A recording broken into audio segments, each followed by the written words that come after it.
Salom qizlar, qaranglar, men nima tayyorladim. Mana buni kimdir biladimi nimaligini. Mosh o'stirdim. Birinchi marta. Buni qaranglar, qanaqa zo'r o'sganini. Buni bilasizlarmi, qanaqa foydasi katta. Bu tirik sabzavot. Juda ham tez buziladi. Lekin organizmga bo'lgan foydasi juda ham katta. Men hozir bundan salat tayyorlayman.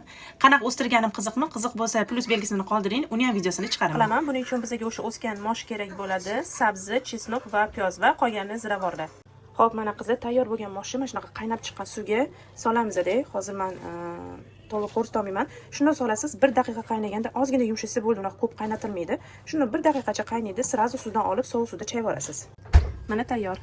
Endi qizib turgan ozgina yog'da birinchi piyozni, ketidan ozgina chesnok va sabzini ozgina o'ldirib olamiz.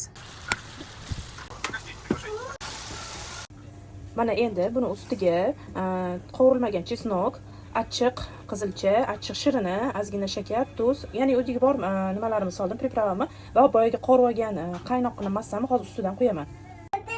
Bo'ldi, mana sovoldim. Hozir bunga endi 2 yoki 3 osh qoshiq tabiga qarab soya solaman va 1 osh qoshiq uksus solaman. Va hammasini yaxshilab aralashtiramiz. Mana qizlar, tayyor. Bu go'zallikni qaranglar. Endi buni mazza qilib, obedda ham, kechki ovqat o'rnida ham yesanglar bo'ladi.